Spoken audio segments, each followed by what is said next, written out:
Can you introduce yourself? Hi, my name is Keyonnah Orr, also known as KeyFab. And I am a makeup artist. I've been a freelancer for about 6 or 7 years now. And I specialize in makeup for women of color. Who is your typical clientele? My usual clientele is African American women. Do you notice any particular similarities amongst people of color skin type?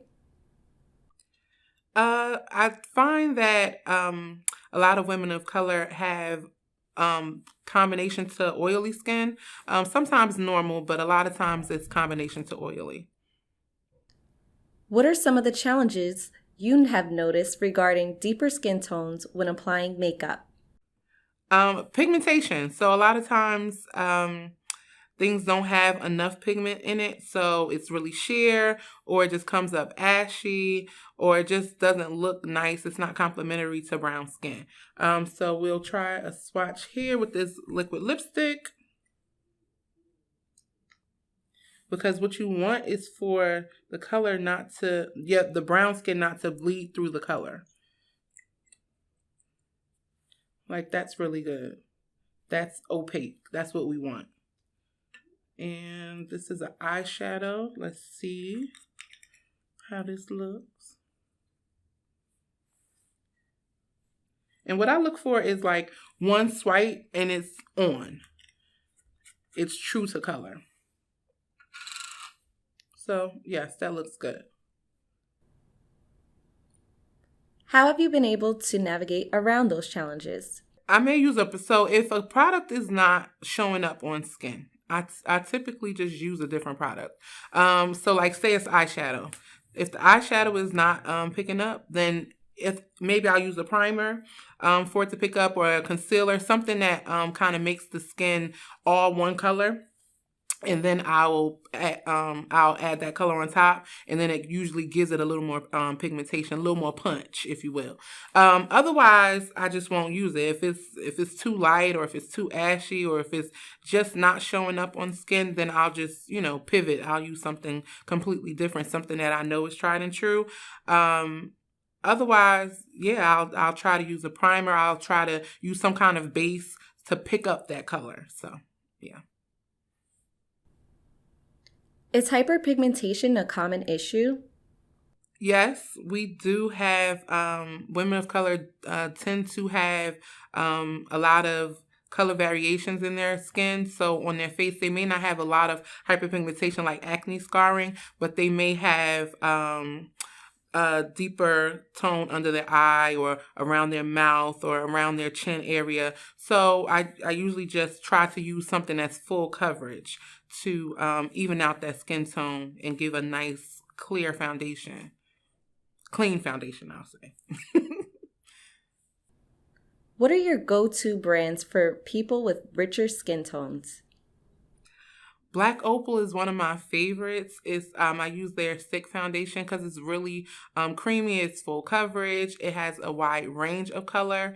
So that's what I look for in brands. I look for something that's one, full coverage, and two, that has a lot of different color ranges. So I need to have from the lightest to the deepest. I need to have all those colors in between, and as well as having different undertones as well, because it can't be all the same undertone. If everything is red or everything is yellow, it's not going to work for everybody. So I want to make sure that the brand that I'm using has multiple undertones as well as a range of colors. From your experience, do you feel people of deeper skin tones have a trusting relationship with the cosmetic industry? Typically, no. I think the cosmetic industry has come a long way, especially for those of us that have a richer tone, a deeper tone. But just overall, I think that a lot of women of color have had those complaints that we're not represented well, or there aren't a vast range of colors. So now I think the industry is coming around, offering more of a variety for women of color, but I think we're still building that trust right now. Do you think the same trends apply for all skin tones? Or have you noticed a difference depending on shade range? I think that the trends are the same across the board. I think that everybody wants the same thing. Everybody wants what's in. So if liquid lipstick is in, everybody wants liquid lipstick. It's not just, oh, that's for deeper tones or oh, that's for fairer tones. Everybody wants whatever is popular. So yeah, so women of color are going to want the same thing that non-people of color want.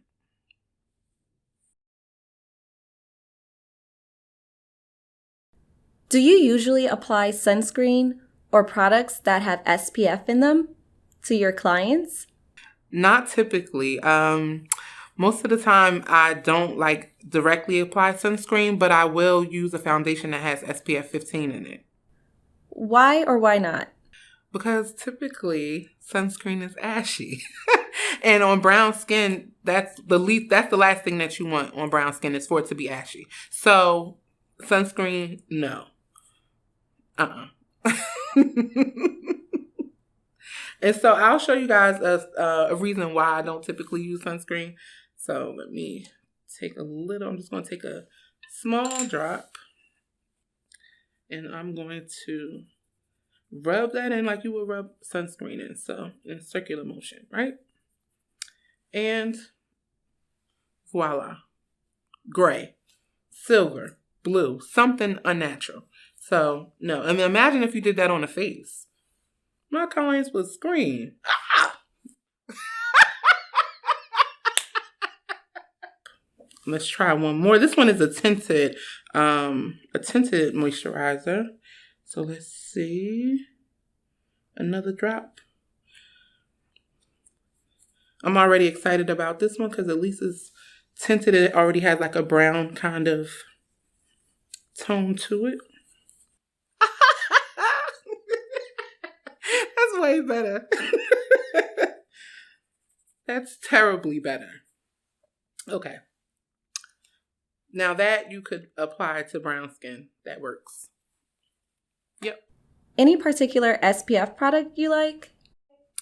Yes, so I use Black Opal foundation sticks and they have SPF 15 in them. And I like that because it gives them hopefully enough sunscreen, but it's also giving them the coverage that I'm looking for. Do you think there are misconceptions around people of color in sunscreen?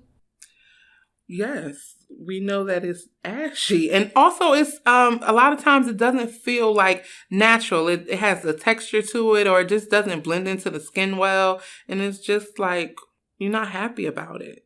And you want stuff on your skin that makes you feel happy.